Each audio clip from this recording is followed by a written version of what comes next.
வணக்கம். Punjab national bank technical job notification ரீசெண்டா announce பண்ணியிருந்தாங்க. அதுக்கான கம்ப்ளீட் இன்ஃபர்மேஷன் இந்த வீடியோல பார்க்கலாம். ஃபர்ஸ்ட்டு நான் நோட்டிஃபிகேஷன் வந்து என்னன்னா பிரீஃபா சொல்லிர்றேன்.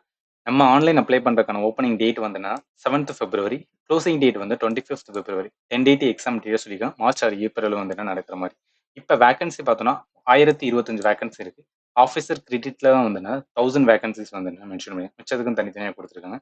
இப்ப ரிசர்வேஷன்ஸ் அதாவது நம்ம கேட்டகரி வைஸ் வந்து பைஃபரிகேட் பண்ணி வந்து குடுத்துருக்காங்க.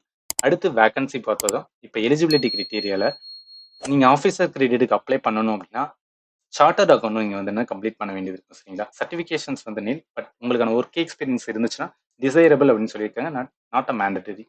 அடுத்து இம்பார்ட்டன்ட் பார்க்கும்போது வந்து என்ன மேனேஜர் ஃபாரெக்ஸ் இதுல மேண்டட்டரி வந்து நீங்க எம்பிஏ முடிச்சிருக்கலாம் இல்ல போஸ்ட் கிராஜுவேட் டிப்ளமோ வந்து என்ன பிரான்ஸ் ஆர் இன்டர்நேஷனல் பிசினஸ்ல முடிச்சிருந்தீங்கன்னா நீங்க வந்து எலிஜிபிள். உங்களுக்கான சிஜிபிஏ வந்து என்ன 60% இருக்குன்னு சொல்லியிருக்காங்க. நம்மளுக்கான வந்து சர்டிஃபிகேஷன் வேணுமான்னு கேட்டீங்கன்னா இதுல மேண்டட்டரி கிடையாது, பட் டிசைரபிள் வந்து இருந்தா நல்லதுன்னு சொல்றாங்க. ஆனா எக்ஸ்பீரியன்ஸ் வந்து மேண்டட்டரி. 2 வருஷம் வந்து என்னன்னா உங்களுக்கு எக்ஸ்பீரியன்ஸ் இருந்தால் மட்டும்தான் நீங்க வந்து எலிஜிபிளா இருப்பீங்க. அடுத்து மேனேஜர் சைபர் செக்யூரிட்டி பொறுத்தளவுக்கு வந்து பிஇ பிடெக்ல வந்து என்ன கம்ப்யூட்டர் சயின்ஸ் ரிலேட்டடா முடிச்சிருக்கலாம். இதுக்கான மேண்டட்டரி சர்டிஃபிகேஷன்ஸ் வந்து one of the following certification இருக்கணும். அதே மாதிரி வந்து 2 வருஷம் எக்ஸ்பீரியன்ஸ் இருக்கணும். ஸோ அடுத்த post senior manager cyber security. இதுக்குமே மேண்டட்டரி அது சேம் தான். பட் இதுக்கு எக்ஸ்பீரியன்ஸ் மட்டும் என்ன 4 வருஷம் இருந்தால் மட்டும்தான் நீங்க வந்து எலிஜிபிள் சரிங்களா. ஸோ இது பார்த்ததுக்கு அப்புறம் வந்து என்னன்னா உங்களுக்கு ஒரு ஐடியா வந்திருக்கும். சரி, நம்ம முடிச்சிருக்கோமா முடிக்கலையான்னு பார்த்துட்டு ஸோ அதுக்கப்புறம் அப்ளை பண்ணணும்னு ஒரு டவுட் இருந்துச்சு அப்படின்னா இதுக்கப்புறம் இம்பார்ட்டன்ட் மட்டும் நான் சொல்லிடுறேன் சரிங்களா. ஸோ இதில் அடுத்து இம்பார்ட்டன்ட் பார்க்க வேண்டியது நம்மளுக்கான ரிலாக்ஸேஷன்ஸ். நம்ம ஏஜ் லிமிட்டுமே வந்துன்னா இப்போ எஸ்சி எஸ்டியாக இருந்தோம்னா நம்மளுக்கு 5 வருஷம் இருக்கும். ஓபிசி வந்து நான் கிரீமியாக இருந்தால் 3 இயர்ஸ் இருக்கும். பர்சன் வித் பெஞ்ச்மார்க் டிசபிலிட்டி வந்துன்னா 10 வருஷம் இருக்கும் சரிங்களா. இதுக்கப்புறம் என்ன அப்படின்னு பார்த்தீங்கன்னா நம்மளுக்கான வந்து செலெக்ஷன் ப்ராசஸ் வந்து என்னன்னா எந்த மாதிரி இருக்குன்னு சொல்றோம்.